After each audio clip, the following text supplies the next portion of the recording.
जय भीम, जय भीम, जय भीम, जय भीम, जय भारत, जय भारत। दुनिया को समता, स्वतंत्रता, बंधुता, न्याय, प्रज्ञाशील, करुणा और मैत्री का मार्ग दिखाने वाले तथागत भगवान बुद्ध देश के दलितों, पिछड़ों, आदिवासियों की और महिलाओं की हजारों साल की गुलामी को तोड़ने वाले डॉक्टर बाबा साहेब अम्बेडकर जी और बहुजन समाज के सभी महापुरुषों के, ऋषि मुनियों के चरणों में कोटि कोटि नमन करते हुए मंच पे आसीन आदरणीय भिक्षु संघ, सभी बहुजन समाज के इधर बैठे हुए योद्धा, माताओं, बहनों, सभी को क्रांतिकारी जय भीम अभिनंदन होता है।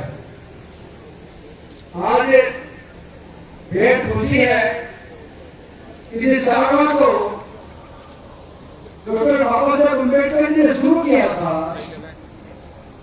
वो कारवां जो बीच में थोड़ा सा शिथिल पड़ गया था, पिछले लगभग 8-9 सालों में उस भीम कारवां में एक जबरदस्त क्रांति का आगाज हुआ है।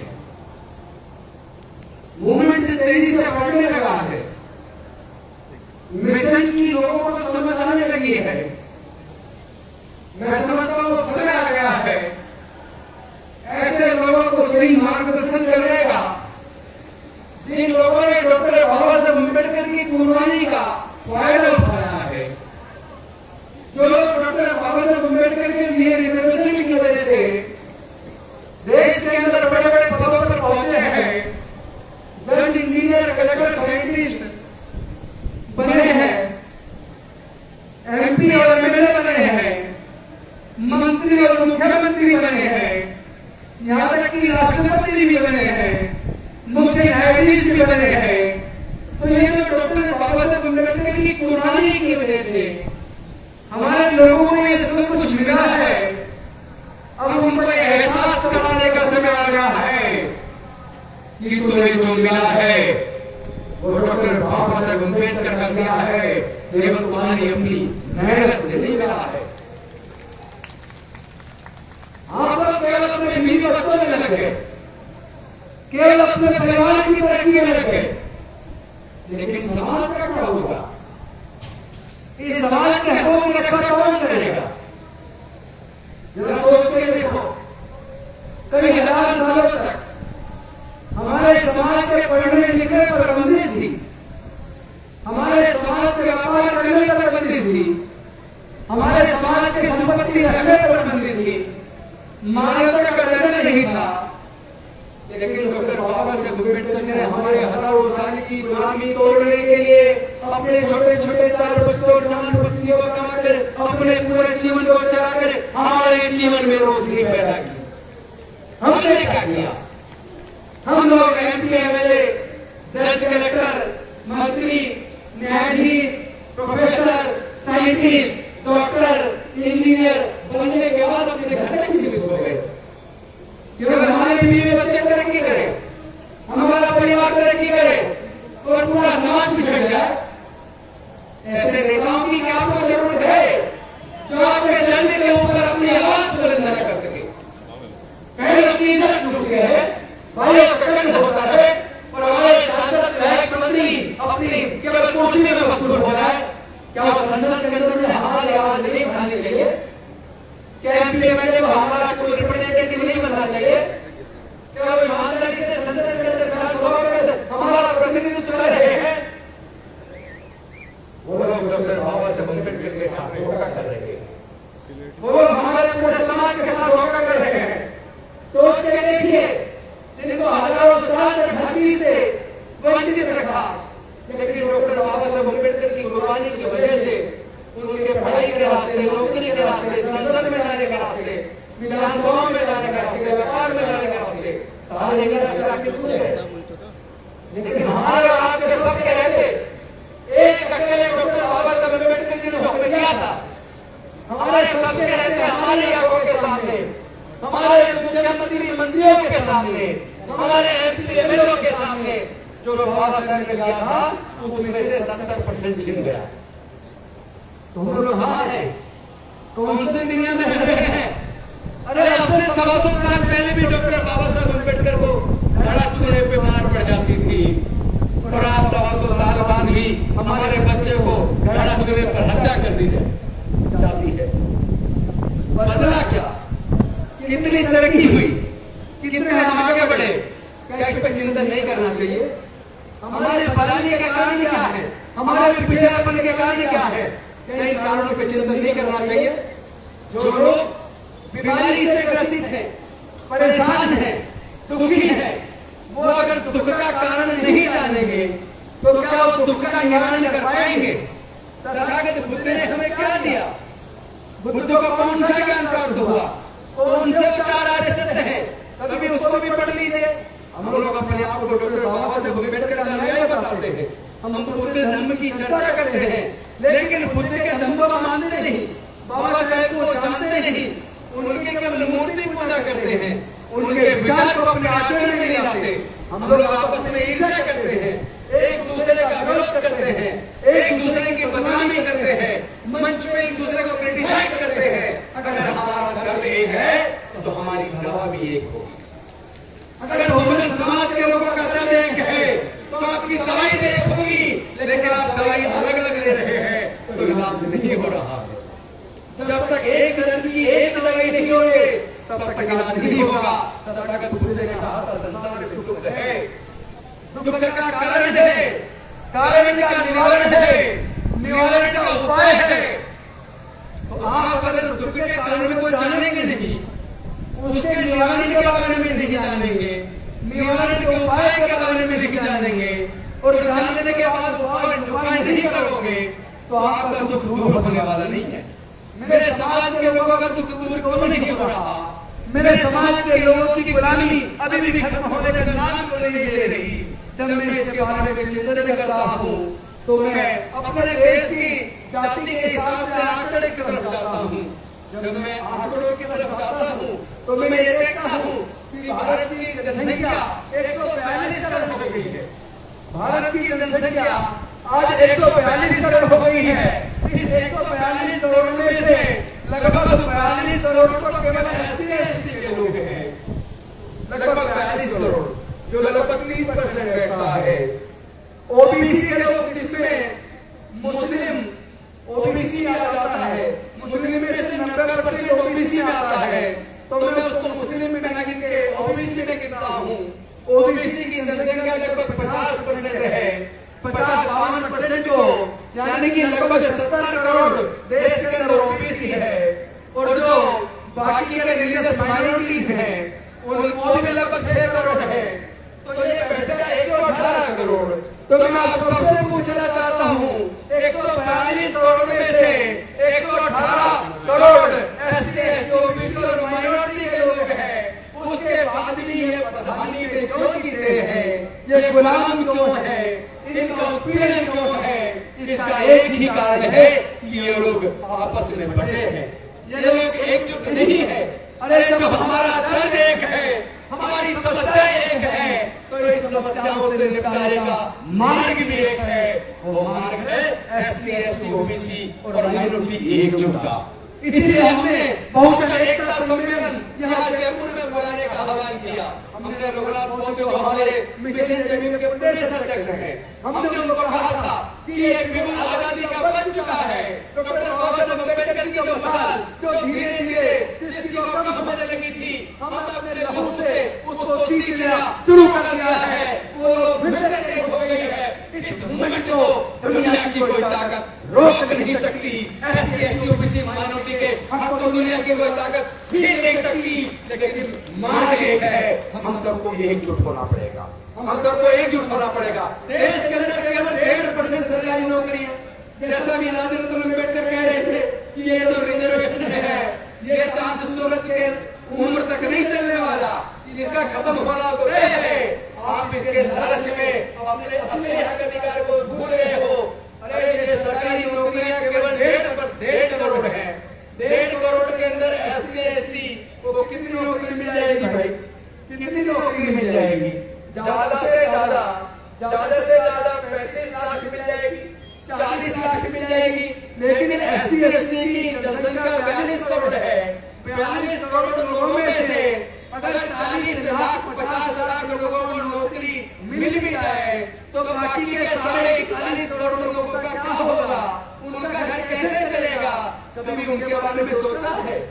जो लोग केवल सरकारी नौकरी के बारे में सोचते हैं, मैं उनसे पूछना चाहता हूँ, देश के व्यापार का टोटल जो प्रतिशत है उसमें इस बहुजन समाज का हिस्सा कहाँ है? देश के अंदर जो जल जंगल जमीन है जिससे अरबों खरबों रुपया पैदा होता है, इस जल जंगल जमीन में आपका हिस्सा कहाँ है? क्या आप आजीवन केवल नौकरी के बारे में बात करेंगे? आप व्यापार में हिस्सा कब मांगेंगे? आप खेत की जमीन में हिस्सा कब मांगेंगे? आप जल जंगल जमीन में हिस्सा कब मांगेंगे? आप प्राकृतिक संसाधन में हिस्सा कब मांगेंगे? आप देश के जितने भी ऑर्गन हैं हर क्षेत्र में अपनी हिस्सेदारी और भागीदारी कब मांगोगे? आप तो एक छोटी सी चीज मांग रहे हो। आप एक रोटी के टुकड़े के चक्कर में जो पूरी रोटी पे पैक है, अपनी पूरी रोटी एक छोटे से टुकड़े के चक्कर में गवा रहे हो। यही तुम्हारी बदहाली का कारण है, यही तुम्हारे उत्पीड़न का कारण है। अब एक टुकड़े से काम चलने वाला नहीं है। जो रोटी हमारी है उस रोटी को हम लेके रहेंगे, उस रोटी को हम लेके रहेंगे। साथियों, आप जरा सोचो, अभी मैंने देख रहा था, मैं जरा नौकरी की बात कर दूं।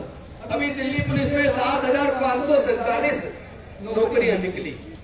एक तरफ हम कहते हैं SC/ST OBC तीनों को मिलाकर 49.5% सीटें उनके लिए रिजर्व हैं, लेकिन ये 7547 नौकरियों में से जनरल कैटेगरी और EWS दोनों को 5,365 वैकेंसी रिजर्व कर दी।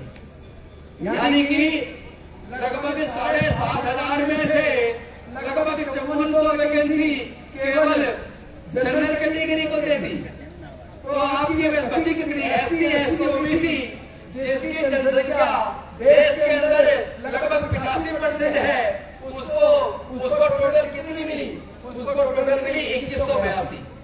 यानी जनरल कैटेगरी को 5365 और SC/ST OBC यानी जनरल कैटेगरी जिसकी जनसंख्या लगभग 14% है, तो 14% को 7547 में से 5365 वैकेंसी दे दी।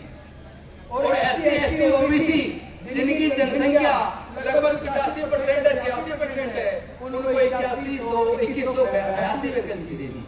यानी कि आपको केवल लगभग 25%, 30% और उन लोगों को लगभग 70%, 75%। तो आपको न्याय मिल रहा है। यानी जिस नौकरी के चक्कर में बाकी क्षेत्रों में आप अपना हिस्सा कमा रहे हैं, उस नौकरी में भी तो आपकी चोरी हो रही है, उसके बारे में भी तो हमारे लोग बोल नहीं रहे हैं। आपको समझना पड़ेगा कि कितनी बड़ी चीटिंग हमारे साथ हो रही है। अभी मैं एक वीडियो यूपी का देख रहा था, एक कोई लेडी थी मिसेस गुप्ता करके, उसको उन्होंने पुलिस वाले उसको घर से उठा के ले गए क्योंकि उसने बैंक का एक छोटा सा लोन नहीं चुकाया, उसको मार पिटाई लगाई गई। और मैंने अभी न्यूज देखी, सुभाष चंद्रा जो जी न्यूज के मालिक है, उन्होंने लोन दिया था, ढेर लोन लिया था और लोन टोटल उसका अमाउंट बैठ गया 6500 करोड़। 6500 करोड़ बैंक ने सुभाष चंद्रा से समझौता कर लिया, उसका 5000 करोड़ माफ कर दिया और 1500 करोड़ वापस लेने के लिए 6 महीने का टाइम दे दिया। यानी जो इस देश के उद्योगपति हैं उनका लाखों करोड़ माफ हो रहा है और जो देश के गरीब लोग हैं उनको 1000-2000 में उनके घर गिराए जाते हैं, उनके घर सील कर दिए जाते हैं, उनकी दुकानदारी बंद कर दी जाती है, उनको मार लगाई जाती है, उनकी गाड़ी सीज कर ली जाती है। तो कितना बड़ा धोखा इस देश में देश के दलितों, आदिवासियों, पिछड़ों, गरीबों, मजदूरों और किसानों के साथ हो रहा है, आपको पता ही नहीं है।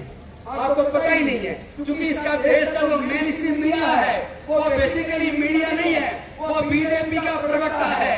आप अपने घर पे कोई भी मीडिया चैनल, आप न्यूज चैनल खोल के देखो, उसमें केवल महिमा मंडन होता है मोदी जी का, उसमें महिमा मंडन होता है बीजेपी का, उसमें महिमा मंडन होता है केंद्र सरकार का और बाकी पूरा देश है गड्ढे में।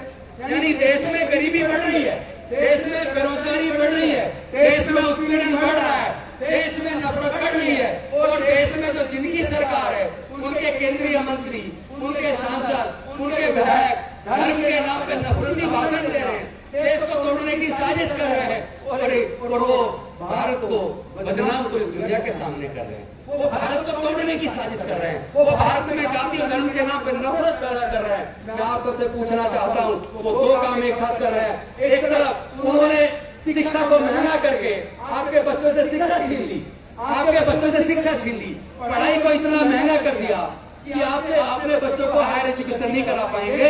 कई लाख रुपया चाहिए इंजीनियरिंग का कोर्स करने के लिए, मेडिकल का कोर्स करने के लिए, लॉ का कोर्स करने के लिए, पीआर का कोर्स करने के लिए, मैनेजमेंट का कोर्स करने के लिए। कोई भी प्रोफेशनल डिग्री आपको अपने बच्चों को करनी है तो आपको 12 से 15 लाख रुपया मिनिमम चाहिए। देश के SC, ST, OBC और माइनॉरिटी के 99% लोग ऐसे हैं जो 12 से 15 लाख रुपया अपने बच्चों को प्रोफेशनल डिग्री कराने पे खर्च नहीं कर सकते। इसका मतलब देश की सरकारों ने एक साजिश के तहत एजुकेशन को महंगा करके आपके बच्चों से एजुकेशन छीन ली। और जो डॉक्टर बाबा साहब अम्बेडकर के ये रिजर्वेशन की वजह से हमारे लोग नौकरियों में आ जाया करते थे, तो उन्होंने सरकारी संस्थानों को ही प्राइवेटाइज कर दिया। भारत के बैंक बेच दिए, इंश्योरेंस कंपनियां बेच दी, एयरपोर्ट बेच दिए, एयर इंडिया बेच दिया, रेलवे बेच दिया, एक एक करके देश के सारे सार्वजनिक उपक्रम बेच दिए। और बेचने के बाद जो प्राइवेटाइज हो गया, वहां रिजर्वेशन खत्म, यानी आपकी शिक्षा भी गई, आपकी नौकरी भी गई। अब आप क्या बनेंगे? आपके बच्चे क्या बनेंगे? पैसे के अभाव में पढ़ तो पाएंगे नहीं, नौकरी आपको मिलेगी नहीं, व्यापार करने के लिए आपके घर में पैसा नहीं है, तो आपके बच्चे मजदूर बनेंगे, आपके बच्चे मजदूर बनेंगे। और जब आपके बच्चे मजदूर बनेंगे तो आपके बच्चे फिर गुलाम बन जाएंगे। मैं आप सबसे पूछना चाहता हूँ, तेजी से नफरत का वातावरण बढ़ाया जा रहा है, तेजी से जातिगत उत्पीड़न बढ़ाया जा रहा है। ये सब इसलिए हो रहा है क्योंकि उनको ये बात पच नहीं रही कि जो हजारों साल तक उनके गुलाम रहे, उनके अंदर बोलने की ताकत कहाँ से आ गई? वो जज engineer, doctor, collector, scientist, professor बनकर उनके बगल में कैसे बैठने लगे? उनके ऑफिसर बनके कैसे आ गए? उनमें बोलने की ताकत कहाँ से आई? तो उन्होंने देखा ये बोलने की ताकत, इनको जो पढ़ने का रास्ता खुला, पढ़ने से ज्ञान आया, ज्ञान से बुद्धि आई, बुद्धि से बोलने की जुबान आई, बुद्धि से ज्ञान से अच्छे बुरे में अंतर करना आ गया। और ज्ञान से सरकारें क्या क्या छल करती हैं, उनसे अधिकार छीनती हैं, उसको समझना आ गया। तो सरकारों से सवाल करने लगे। इन लोगों को जो आज केंद्र में सरकार है, राज्य में सरकारें हैं, इनको यह बात पसंद नहीं है SC, ST, OBC के लोग इनसे सवाल करें, इनको यह बात पसंद नहीं है। इसीलिए उन्होंने षड्यंत्र के तहत कि इनको बोलने की ताकत पढ़ने से आई है, इनको बोलने की ताकत नौकरी की वजह से, जो घर में पैसा आया नौकरी की वजह से आई है, इसलिए इनकी बोलने की ताकत अगर छीननी है तो इनसे पढ़ाई छीन लो, इनसे शिक्षा छीन लो, इनसे ज्ञान छीन लो, इनसे नौकरियां छीन लो। जब न नौकरी होगी, न ज्ञान होगा, न शिक्षा होगी, न पढ़ाई होगी, तो फिर इनको अच्छे बुरे में अंतर करना नहीं आएगा। और जब ये गरीब हो जाएंगे, गुलाम हो जाएंगे, मजदूर हो जाएंगे, फिर ये सत्ता से सवाल नहीं करेंगे। ये सवाल हम इनसे ना करें, इसलिए इन्होंने षड्यंत्र किया। इसीलिए इनके षड्यंत्र को समझने के लिए एक मैं एग्जाम्पल देकर आपको बताऊंगा। आप देखिए, OBC के रिजर्वेशन के लिए 1951-52 में आपको पता होगा एक कमीशन बना था, काका कालेलकर आयोग।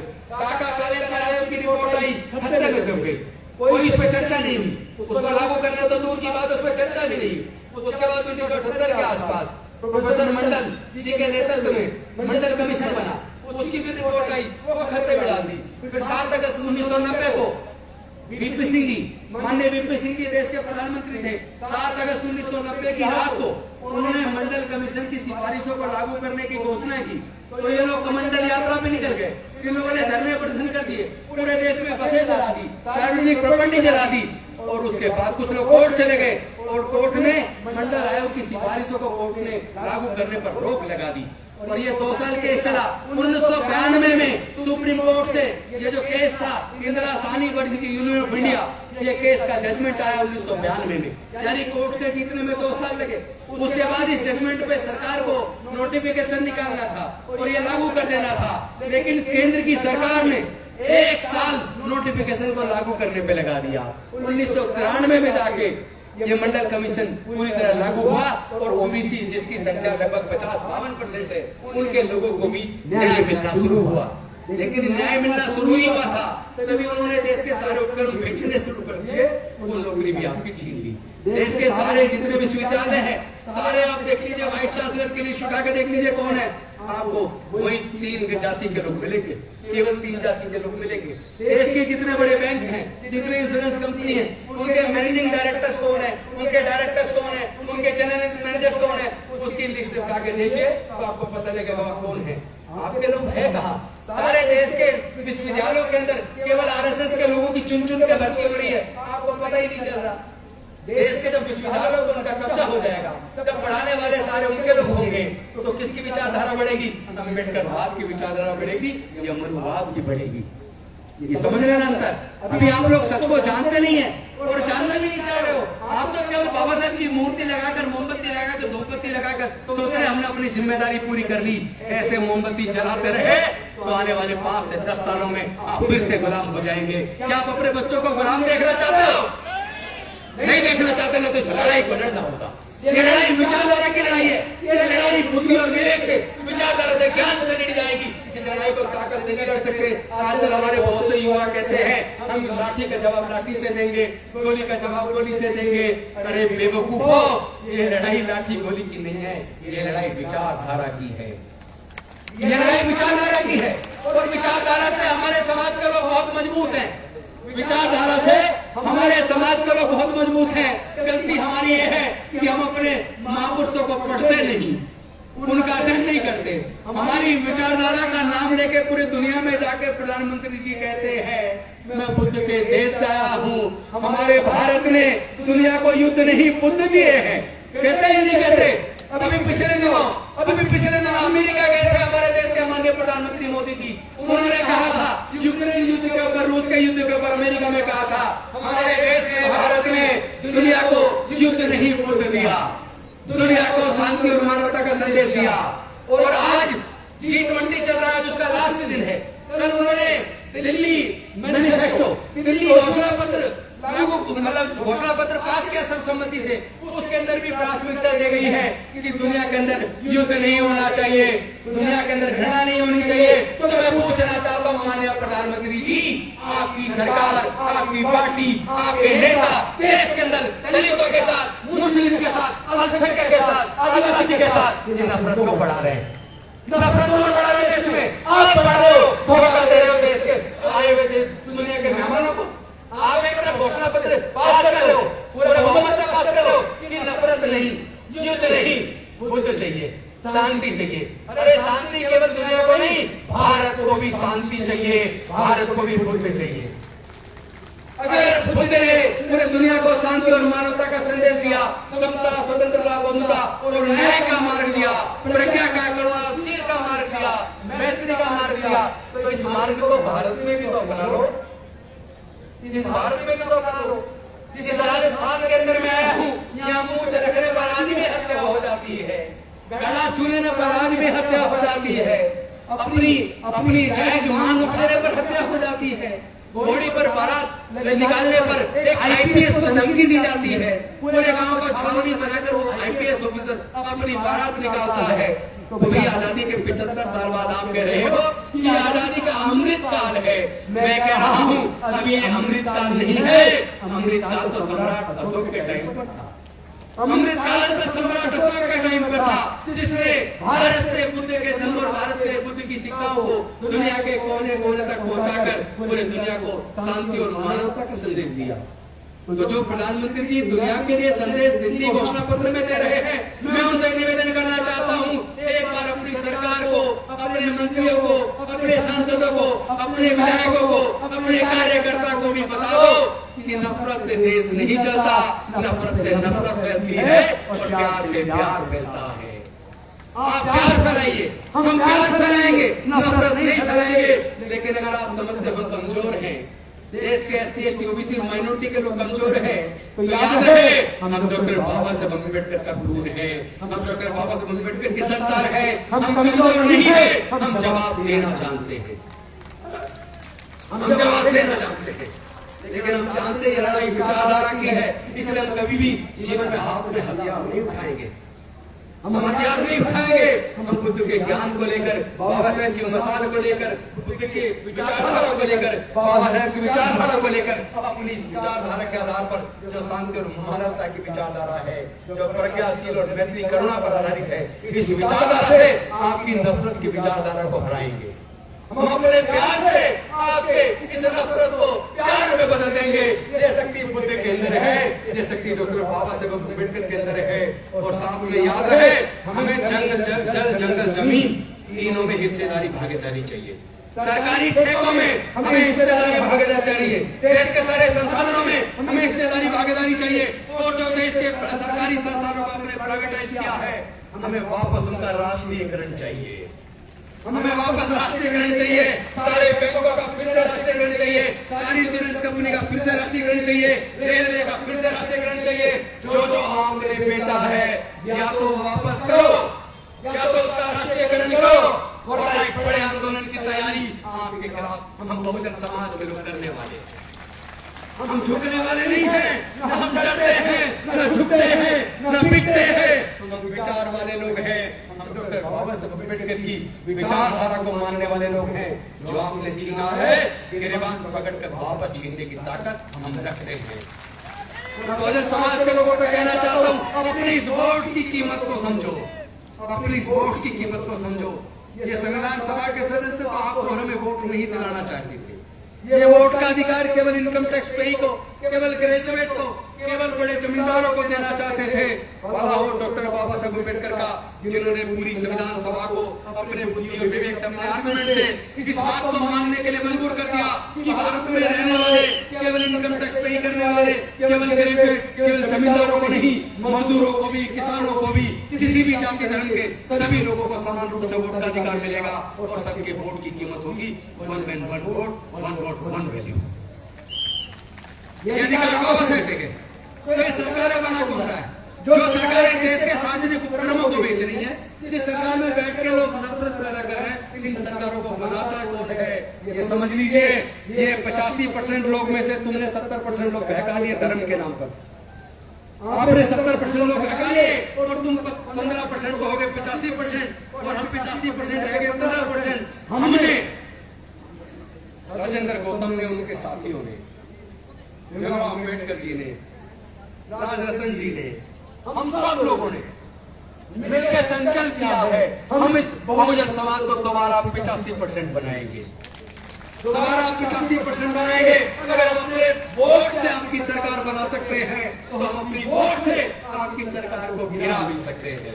ये ताकत हमारे अंदर है। लेकिन याद रहे, आप अपनी वोट की वैल्यू की मत समझिए। अपनी वोट को शराब की बोतल में 1000-2000 रुपए में 10-20 किलो अनाज में बेचने की जरूरत नहीं है। क्योंकि अगर आप पैसे से, शराब की बोतल से, अनाज से अपनी वोट को बेचोगे, तो जिन पूंजीपतियों के पैसे से हमारे और आपकी वोट को वो लोग खरीदेंगे, उन्हीं पूंजीपतियों के हाथों वो देश का भविष्य बेच देंगे, हमारे बच्चों के सपनों को बेच देंगे। उन्होंने बेच दिया है, उन्होंने भेज दिया है। जो आदमी जिसकी खुद का व्यापार दुनिया के अमीरों में 208वें नंबर पर था, उसको 2 नंबर तक पहुंचा दिया। तो ये देश का पैसा जा कहां रहा है? देश की सरकार अमीर होनी चाहिए थी, देश के सार्वजनिक उपक्रम अमीर होने चाहिए थे। लेकिन जब कोई देश में से और दोस्त में से, दोनों डी से शुरू हो रहा है, जब कोई देश में से और दोस्त में से किसी एक को चुने और देश को चुनने के बजाय दोस्त को चुन ले, तो दोस्त अमीर होगा। और अगर वो देश को चुन लेता तो देश अमीर हो जाता। उन्होंने देश को नहीं चुना, उन्होंने दोस्त को चुना, तो दोस्त अमीर हो गया। हम लोग देश को चुनेंगे, हम लोग देश का हक वापस छीनेंगे। हम अपनी लड़ाई को समझ के सही दिशा में से ले जाने की जरूरत है। हम लोग वापस हम ये तय करेंगे, हम आने वाले चुनाव में भी लोगों को बताएंगे कि जो सरकारें आपके बच्चों की पढ़ाई का खर्चा ना उठा पाए, यानी किसी भी स्तर तक आपका बच्चा पढ़ना चाहे, चाहे वो डॉक्टर, इंजीनियर, जज, कलेक्टर, साइंटिस्ट, प्रोफेसर कुछ भी बनना चाहता है, जो भी बनना चाहता है, उसकी पढ़ाई पे जो भी खर्चा आता है, उस पढ़ाई का खर्चा सरकार को उठाना होगा। आप बीमार हो जाए तो आपकी बीमारी का खर्चा कितना भी हो, सरकार को उठाना होगा। आपके बच्चे बेरोजगार रहे ना रहे, उसको रोजगार मिले, ये सरकार की जिम्मेदारी है। कोई देश में भूखा ना सोए, सबको खाना भरपेट मिले, ये सरकार की जिम्मेदारी है। सबको रोजगार मिले, ये सरकार की जिम्मेदारी है। देश में नफरत पैदा ना हो, प्यार पैदा हो, ये सरकार की जिम्मेदारी है। समय रहते टाइम बम बैनर में न्यायालयों के द्वारा लोगों को न्याय मिले, ये सरकार की जिम्मेदारी है। और जो सरकार अपनी जिम्मेदारी से भागे, जो सरकार हमारे बच्चों की पढ़ाई का खर्चा ना उठा पाए, जो सरकार हमारे बच्चों के इलाज का खर्चा ना उठा पाए, हमें ऐसी सरकारों की जरूरत नहीं है। हम ऐसी सरकारों को निस्तानाबूद कर देंगे। इन्हीं शब्दों के साथ, इस आह्वान के साथ, इस बहुजन एकता को बनाने के लिए जो भी कुर्बानी देनी पड़े, लोग कहते हैं गौतम जी आपने बहुत बड़ी कुर्बानी दी है, मंत्री पद त्याग दिया। अरे मैं कहता हूँ मैंने कोई कुर्बानी नहीं दी, ये मंत्री पद तो डॉक्टर बाबा साहब अम्बेडकर ने दिया था। मैंने उनके नाम पे उसको छोड़ दिया, उनकी विचारधारा को आगे बढ़ाने के छोड़ दिया। ये कोई बड़ी चीज नहीं है। बाबा साहब ने जो किया, अभी तो उसका कर्ज चुकाना है, अभी तो थोड़ा सा चुकाया है, अभी पूरा जीवन चलाकर पूरा जीवन अपने समाज के हक अधिकार के लिए हम लगाएंगे। इन्हीं शब्दों के साथ अपने वाणी को विराम देता हूँ। बहुत बहुत धन्यवाद। जय भीम, जय भारत माता, जय जय जय जय जय भीम, जय जय जय जय जय भीम, जय जय जय जय जय भीम।